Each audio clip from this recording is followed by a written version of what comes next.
رب العالمين لا إله إلا الله وحده لا شريك له له الملك وله الحمد وهو على كل شيء قدير هو الأول والآخر والظاهر والباطن وهو على كل شيء قدير والصلاة والسلام على سيد الوجود محمد رسول الله صلى الله عليه وسلم صراط المستقيم صلى الله عليه وسلم وعلى آله وصحبه وسلم تسليما كثيرا آمين. Akí Ọlọ́run ọba ọlọ́ba tí a kí, ọba ìmọ́lẹ̀ tí gbogbo aráyé tara rẹ̀ dẹni ìmọ́lẹ̀. Ká má dára wa láàmú púpọ̀ nípa ọ̀rọ̀ Ọlọ́run. Ta lọ́lọ́run gan-an? Ọlọ́run ọba yìí òun lọ́ba tó wá rán gbogbo ayé létí nínú Suratul Yasin tó ní innama amruhu iza arada shay'an an yaqula lahu kun fayakun. Ọlọ́run ọba mi ọba àlékè ọlá lẹ́yìn táwa ṣọ lọ sọ́dọ̀ Ọlọ́run ọba kó lọ déṣù ẹni ìgbẹ́ ní ẹ̀kọ́. Táwa bẹ̀rẹ̀ pẹ̀lú orúkọ Ọlọ́run ọba àjọkẹ́ ayé ọba àṣàkẹ́ ọ̀run ní ọba mi àlékè ọlá wá sọ yìí pé innama dájúdájú amúrò àṣẹ òun Ọlọ́run ọba ọ̀rọ̀ òun àṣẹ Ọlọ́run ọba ìzá àràdà ṣe nígbà tóun bá ń gbèrò pé kí nǹkan ṣe nǹkan à ń yẹ kó lálà o síwájú kí nǹkan tó máa ṣe nǹkan nù nǹkan kún fàyẹ̀kọ̀ nǹkan ti máa ṣe ra rẹ̀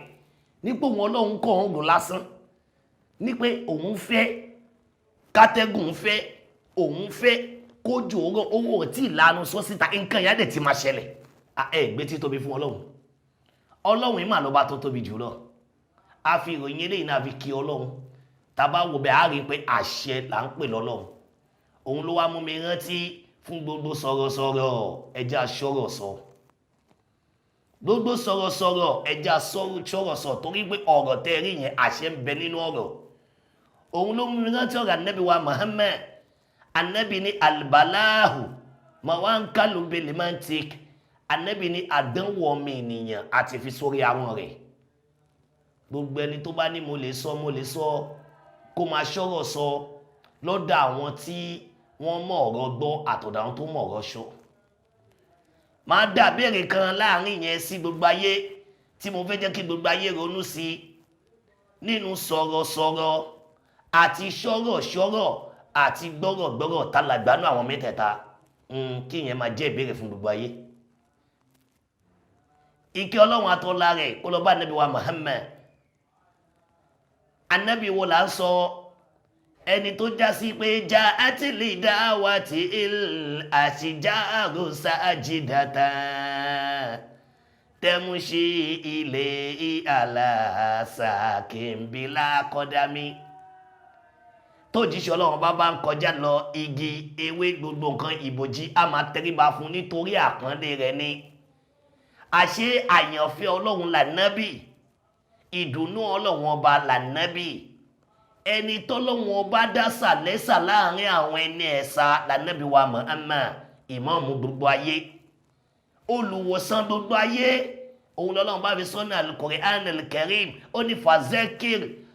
iná fa àti zikira ó ní ìrẹ́ ànábì fazekir gẹ́gẹ́ bó ṣe sìn mí débi tó ná pẹrẹ ibi tó dé mi Ọlọ́run ọba àmọ̀dé fi ṣe ìrántí fáwọn àwọn èèyàn. Iná àfa àti zikẹ́ tó dájú ẹni ìrántí ni ẹ́. Àṣé tàbá wá rántí ànábì à ń ṣe àsàlátù fànábì ni à ń ṣe mọ́lúdì fànábì ni gbogbo àwọn nǹkan yìí àṣótọ́ kẹ̀dá máa ṣe nú ayé gẹ́gẹ́ ayé Al-Qur'ani tó ní bada izil azat wal basmala. Ọlọ́run bá lékè ọlá sọ pé inna Allaha wa malaikatahu yusalluna ala nabiyyi ya ayyuhalladhina amanu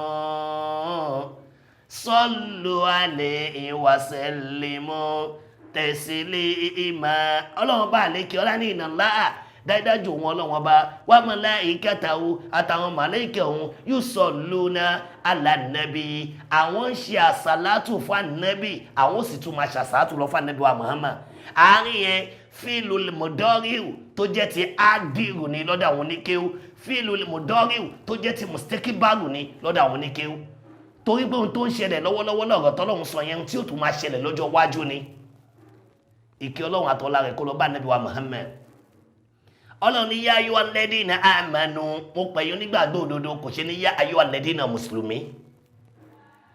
Ọlọ́run mọ̀rọ̀ sọ púpọ̀ ó ní mo pè wọ́n tó ní ìgbàgbọ́ kí là pè ní ìgbàgbọ́ ká tó lè sọ yí pé lóòótọ́ onígbàgbọ́ ni ẹ ihun tó o fẹ́ fúnra rẹ o gbọ́dọ̀ fẹ́ fọ́mọlàkejì ẹ ara àpẹẹrẹ ta fi ń dé onígbàgbọ́ mọ̀ nù lára àpẹẹrẹ ta tó fi ń dé onígbàgbọ́ mọ̀ ní pé imanu billahi wa malaikati wa kutubi bẹ́ẹ̀ àwọn mẹ́fẹ̀ẹ̀fà imanu mẹ́fẹ̀ẹ̀fà yìí ló gbọ́dọ̀ nígbàgbọ́ nu Ọlọ́run Ọba nínú àwọn màláíkà rẹ̀ nínú àwọn ànábì Ọlọ́run rẹ̀ nínú àwọn òjíṣẹ́ rẹ̀ nínú kádàrá ire ní àbíbí ó gbọ́dọ̀ gbà fọ́lọ́run táburú kan bá ṣe wàá gbà pọ́lọ́run ló mú wá tí ire kan bá wọlé tó ẹ̀ wàá gbà pọ́lọ́run ló mú wá onígbàgbọ́ ò kì í sọ yípa ayé ń ṣòun onígbàgbọ́ ò kì í sọ yípa èèyàn kan ní ń sàsí torí pé ẹni tó sàsí ẹ̀yẹn tọ́lọ́run ò bá kún lọ́wọ́ kò ní rí ẹ sàsí látara àsàsí tẹ́ni yìí sàsí ẹ̀yìn Ọlọ́run fẹ́ mú ẹni òun lèmi Ọlánàbí kún fáyẹ̀kún bú lálà ni mo fi máa ń sọ fún gbogbo ayé pé tẹ́ẹ̀dá kan bá gbé ẹ ṣubú òun kọ́ ló gbé ẹ ṣubú Ọlọ́run ló gbé ẹ ṣubú torí páwọn àwọn bàbá wa lẹ Yorùbá máa ń sọ yí pé ewé kan ò ní jábọ́ lára igi kọ́lọ́run bá mi òkè má mọ̀ sí ó túmọ̀ sí pé ìmọ̀ òye ọgbọ́n làákàyè Ọlọ́run Ọba ló ní gbogbo ẹ̀ lára wa ọmọ ènìyàn ní gbégbèsè ẹ̀kan láìṣe ohun tọ́lọ́run bá fẹ́ jẹ́ kó gbé tọ́rọ̀ mi bá wá dàrú mọ́ yín lọ́wọ́ tẹ́wọ́n pé kí láàfá yìí ń wí kí ló ń sọ mo fẹ́ rán wa létí nípa àdìsá Ànábì wa Muhammad kí n kọ̀ọ̀kọ̀ jábẹ̀ ṣókí ẹja rántí àdìsá Ànábì wa Muhammad kan tí Ọlọ́run Ọba àlékí ọlá tó fi sọ̀rọ̀ kí làdìsí náà Ọlọ́run Ọba sọ nínú àdìsí náà pé gbogbo ẹni tá bá kọ́ lọ́mọ iná láàrin ká díjú ká là kó tìlù kó máa fi gbogbo ọjọ́ ayé ẹ̀ ṣe rere bọ̀ ìwà 10 minutes tó fẹ́ papòdà tó fẹ́ kú yẹn yóò ṣiṣẹ́ bí yẹn tí ó fi tì lọ́mọ náà ẹgbẹ́ Ọlọ́run Ọba tóbi gbogbo ẹni tá bá wá kọ́ lọ́mọ àlùjọ náà bó tilẹ̀ kó máa fi gbogbo ayé ẹ̀ ṣe aburú bọ̀ láàrin 10 minutes yẹn ó túmọ̀ sí pé kádàrá Ọlọ́run Ọba ìmísí Ọlọ́run Ọba lórí àkọlẹ̀ tá a kọlé lórí ẹ̀ yóò padà wá ṣe lórí rẹ̀ tí ó sọ́dọ̀ ọmọ àlùjọ náà ṣe ń parí yẹn tó bá níwájú Ọlọ́run ó túmọ̀ sí pé kò sí ìgbésẹ̀ tọmọ ènìyàn ó gbé lẹ́yìn Ọlọ́run ṣe wá rí pé ó tó ká yan Ànábì wa Muhammad àwọn Ànábì Ọlọ́run pọ̀ tọ́lọ́run ń ṣe kí ló dé tọ́lọ́run bá dá Ànábì dá sálẹ̀ sá sallallahu alayhi wa sallam lẹ́ẹ̀kan sí Mawlaya salli wa sallim da'iman abada ala habibika khairil aliki kullihim Ọlọ́run wọlá rẹ̀ kọ́lọ́ bá fi kí Ànábì wa Muhammad tàbá ní ká máa dá ọkọ̀ gbogbo àwọn bàbá yìí ọjọ́ òlò ọmọ wa lọ́wọ́ akí gbogbo àwọn Ànábì Ọlọ́run látọ̀rí Ànábì wa Adam Ànábì wa gbogbo àwọn Ànábì Ọlọ́run Ànábì Ismail Ibrahim Ànábì wa Shuaib Ànábì Elias gbogbo wọn Lut gbogbo wọn títí tó fi ṣàn lórí Ànábì wa Muhammad ọlọ́ba akẹ́ ọgbọ́n ó gba àwọn sọ̀hábà lẹ́yìn Ànábì wa Muhammad tàbí akí gbogbo wọn Abubakar ní Umar ní Usman ní Ali ní ọlọ́ba akẹ́ gbogbo wọn o ọlá Ànábì wa Muhammad wájú Ọlọ́run akí gbogbo àwọn màláíkà Ọlọ́run gbogbo àwọn táǹkì ọ̀ràn èèyàn ni wọ́n ká mọ̀ wọ́n nínú Islam torí kó ń dàrú mọ́ pọ̀lọpọ̀ èèyàn lọ́wọ́ báwo ló ṣe dàrú máwọn èèyàn lọ́wọ́ tó bá ń dárúkọ màláíkà bí kan ẹlòmíà máa ní ṣọ́ Ọlọ́run ní ṣé ò mọ̀ pọ́lọ́run ní jọ́lọ̀ lára màláíkà ni lọ sínú Suratul Baqara wàá rí ayé àkọ́ńbẹ̀ tọ́lọ́run bá ti sọ pé man kana aduwali Jibirila Ọlọ́run ní gbogbo ẹni tó bá jẹ́ ọ̀tá Jibirila tàbí Mikaila òun Ọlọ́run bó wàá sọ ìbẹ̀rù tó wúwo sọ́kọ̀ ẹniyẹn tí ó máa jẹ́ ìpayà fún látara èròǹgbà tó gbà lérò pẹ̀lú ẹ̀ ṣẹ̀ríbà kí gbà àwọn màláíkà Ọlọ́run látọ̀rọ̀ àwọn màláíkà Jibirila Israfila Mikaila Asaraila gbogbo wọn Ọlọ́run bá yọ́nú sí gbogbo wọn lápapọ̀ ọlọ́lùbẹ́ka Ànábì wa Muhammad àwa tara àlùbáríkà nábì akí gbogbo àwọn ẹni ọlọ́run fáwọn tó sàn wá àdọ́mọ gidi fáwọn tó sàn wá àdọ́mọ rere fáwọn tó sọ wá àdọ́mọ rere fáwọn tó sọ wá àdọ́mọ gidi kó lè wá Allahu tí ọ̀nà ń ká fáwọn tó sọ wá àdọ́mọ gidi àwọn tó sọ wá àdọ́mọ gidi Maulana Shehu Keilani àwọn tó sọ wá àdọ́mọ gidi Maulana Shehu Tijani àwọn tó sọ wá àdọ́mọ gidi Maulana Shehu Barihama àwọn tó sọ wá àdọ́mọ rere Maulana Shehu Bulala kó lè wá Allahu tí ọ̀nà ń ká fáwọn tó sọ wá àdọ́mọ gidi. Ike ọlọ́run àtọ́lá rẹ̀ kó ló bá gbogbo àwọn ẹni ọlọ́run wọlé ọgbà àwọn bàbá yìí látòrí ìdùnnú ayé mi ẹni tó ní mi tó sọ mí di nǹkan láyé tó jẹ́ káyé dá wa náà mọ̀ nígbà táyé ti sọ wá dòkú nígbà tá ti dòkú fúnra wa tó padà yí ẹ̀mí wa padà sáyé òun náà ni bàbá wa Maulana Amirul Awliya'i Kibiritul Amara Shamsuddin Shamsul Ijaba Shamsul Anwari Shamsul Asrari Asheikhu Muhammad al-Jami Shamsuddin kun fayakun Bulala radiyallahu ta'ala ni majzubu billahi. Ọ̀rọ̀ yìí ló mú mi rántí ọ̀rọ̀ bàbá mi ó mú mi rántí Allahu Akbar Maulana Shehu Jami radiyallahu ta'ala ni Shehu ni anal jami'u Yorùbá Khalifatu Tijani musamma bi Shamsuddin min ghairi butani annal kafu wan nun kullu bi qudrati wala zalu min khislani kasibu wilayati anna jawharul akmami jawzul bariyati wa kullu ibadullahi ta'ata ra'iyati Maulana Sheikh Jami Bulala. Àmọ́ bí tí mo fẹ́ lò ń bẹ́ẹ̀ ṣé ò ní analikefu wà nọ́ọ̀nà kó ló bí kúdírátì ṣé ò ní èmi gangan èmi Jamiu Tẹ̀rí kò ń ṣe èmi mọ́ ìmísí Ọlọ́run ti balẹ̀ àwọn lára débi ń pé orúkọ ara tí ń ṣiṣẹ́ nu ara àwọn ti dòkú ẹ̀mí tó wá kùnú ara àwọn ti wá di Hayyul Qayyum tó yè lára wọn so àwọn ti wá di àṣẹ wíbẹ̀ ṣe bẹ́ẹ̀ kò wá ń ṣe àwọn náà o Ọlọ́run ló mí sáwọn lára bẹ́ẹ̀ táwọn fi dépò náà kullu bi qudrati tó já sí pé kullu bi qudrati kò sí kádàrá náà láyé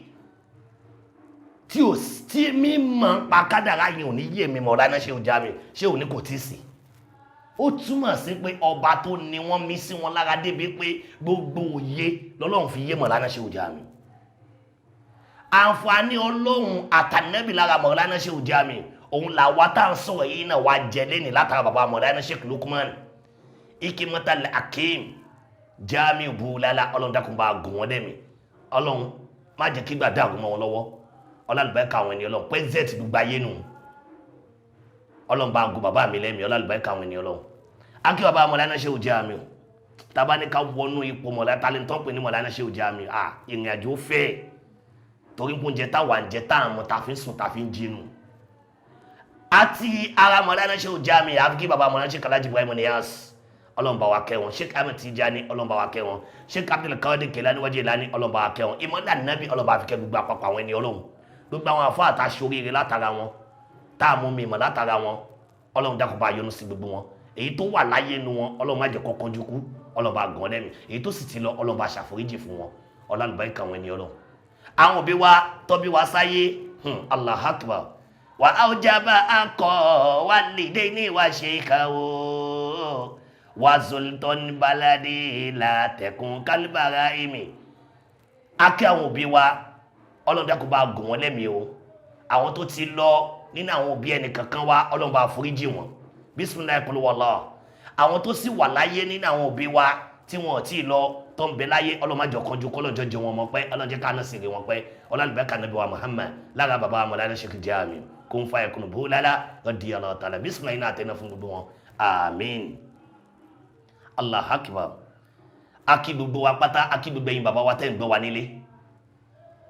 akí gbogbo ẹ̀yin ìyá wa tẹ́ ń gbọ́ wa nílé, gbogbo ẹ̀yin àfáà wa pátá tẹ́ ń gbọ́ wa àmàkíyìn ẹ kú iṣẹ́ Ọlọ́run. Gbogbo etí tí ń gbọ́ mi lọ́kùnrin lóbìnrin lónílé lálejò, akí gbogbo wa. Gbogbo ẹlẹ́sìn kejì tọ́lọ́run ní kóhun náà ṣe àǹfààní látara nínú àǹfààní àti lè gbọ́ wa, akí gbogbo àgbáńláyé lápapọ̀. Ní kíkí tájọ máa kíra wa ní yawma yakulu nasu kalfarashil mabsus wa takunu lijibalu kalinil mahfuz lọ́jọ́ radiyatan maridiyatan fadkhul fi badi wadkhul jannat. Lọ́jọ́ tèmi àti ó máa yọnu sórí tọ́lọ́run bá ṣe fún alátara àánú Ọlọ́run tàrí gbà lọ́dọ̀ Ọlọ́run.